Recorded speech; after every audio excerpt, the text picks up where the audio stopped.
ಹೌದು. ನಾನು ಅರೆ ಕ್ಷಣ ನಿಮ್ಮ ಮುಖವನ್ನು ನೋಡಿದ್ದು. ಹ. ಮನಸ್ಸಿನಲ್ಲಿ ಏನೋ ಒಂದು ಆಲೋಚನೆ, ಹ. ತುಟಿಯಲ್ಲಿ ಸಣ್ಣ ಮಗುಳ್ನಾಗಿ ಹೌದು. ನಗುತ್ತಾ ಇರುವವರೆಗೆ. ಆದ್ರೆ ಇಂದು ನಿಮ್ಮ ನಗುವಲ್ಲಿ ವಿಶೇಷವನ್ನು ಕಾಣುತ್ತಾ ಇದ್ದೇನೆ. ಏನು? ನನಗೆ ಅರ್ಥವಾಯ್ತು ಸ್ವಾಮಿ. ಹೇಗೆ? ಈ ಹಿಂದೆ ತಿರುಗಾಟಕ್ಕೆ ಹೋದಂತ ಸಂದರ್ಭದಲ್ಲಿ ಹ. ಯಾವುದೋ ಒಂದು ಹೆಣ್ಣನ್ನು ನೀವು ನೋಡಿರಬೇಕು. ಹ.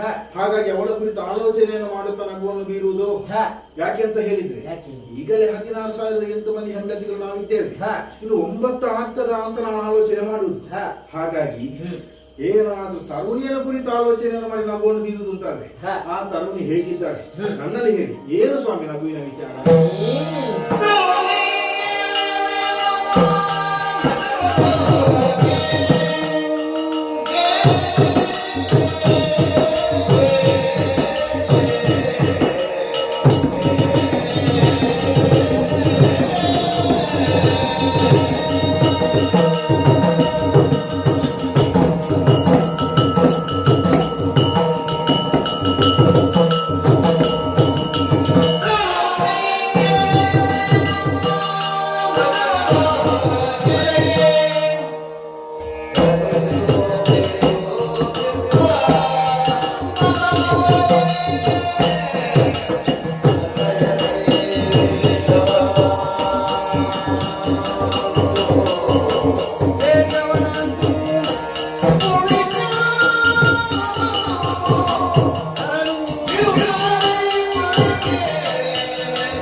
ನಮ್ಮಂತಹ ನಂದನವನದಲ್ಲಿ ಒಬ್ಬ ಸನ್ಯಾಸಿ ಕುಳಿತಿದ್ದಾನೆ. ನಮ್ಮ ದ್ವಾರಕೆಗೆ ಸನ್ಯಾಸಿಗಳು ಬರ್ತಾ ಇರ್ತಾರೆ. ಆದರೆ ಆತ ನಿಜವಾದ ಸನ್ಯಾಸಿ ಅಲ್ಲ. ಮತ್ತೆ ಬದಲಿಗೆ ನಮ್ಮ ಒಡೆಯಾದಂತಹ ಅರ್ಜುನ.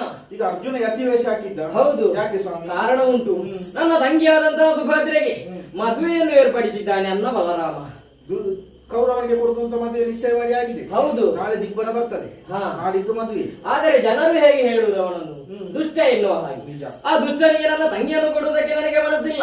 ಅದಕ್ಕೆ ನಾನೇ ಈ ರೀತಿಯಾಗಿ ನಾಟಕವನ್ನು ಆಡಿದ್ದೆ.